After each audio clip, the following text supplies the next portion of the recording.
Right. How many of you think about it in terms of the space around you? Good. Space between things. Space between things, sure. In fact, we literally are riddled with with holes of space, very tiny holes of space between our various things. We go past the microbial level to the atomic level. So, space is something that we're always navigating and we're working with.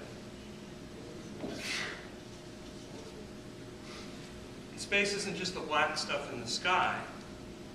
Space is also the room. It's how you navigate the room. Space is defined in part by the objects that we place within a room. In fact, depending on how we put the space in a room, it shapes the energy of the room. I'll give you a great example. Yesterday I went to a workshop and the presenter put a chair out here. She had a square, so this was a square, it wasn't a half circle, okay? She's talking part of the time, and sometimes she ends up back here. Her easel's back here. Do you think that chair shaped the energy of that room at all and shaped people's understanding and interaction with her? I mean, right now it is, isn't it, for all of you? Because what am I doing? I'm creating a protective space of sorts for me. Protect me from all of you. Right? But when I move back here, it changes the space accordingly, doesn't it? Oh, yeah. But we don't think about this. We don't think about this because, how many of us really spend time looking at space and how we can navigate it or work with it? What's important, however, is to note that your understanding of space can dramatically change your understanding of the ritual work that you do. Because when you can see objects that are getting in the way of your space, imagine this is a chair and a table, I know it doesn't look that great, but if you can see that those objects are getting in the way of your movement, then you can start to recognize why placement is as important a part of ritual as anything else that you're doing. And why movement, what's really important about movement and internal work is that movement is an expression of yourself. So when you find ways to hinder yourself in your environment, like putting the chair here,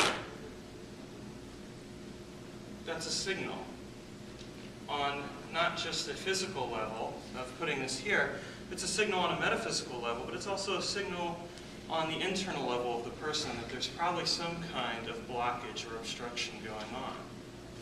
And again, you might say, well, aren't you interpreting, putting a lot of meaning into this? Sure, I am putting a lot of meaning, but as we all noted earlier, this changed the space. It changed your interaction with me. It's changing it right now. I don't like the direction it's going in. There we go. And the objects that we use, like these, for example, it's the same thing. They all change our space as well. When I look at space and movement, I also look at it in terms of time. We measure time in part by spatial distance. 1 hour, 2, 3, 4, 5.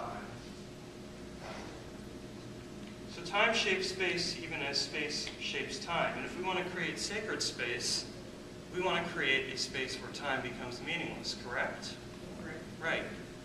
The reason we want to do that is because if we're focused on time, we're trapped in linear awareness. And magic is not about linear awareness, it is about nonlinear awareness, being able to take the possibility that is all the way over there and bring it here. Note I didn't point in that direction, and I didn't go like that. I pointed there. Why did I do that? It's nonlinear because it's a different way of looking at things, because we don't want to be like that. We want to be able to move diagonally and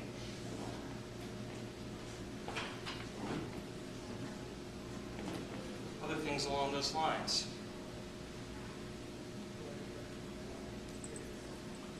We want to move out of the linear trap of space. I'll get to you in one moment. We want to move out of the linear trap of space because if we just confine ourselves to 4 quarters, we are still trapped in that awareness of linear space, of horizontal, well, I'm not doing horizontal there, horizontal and vertical. You had a question.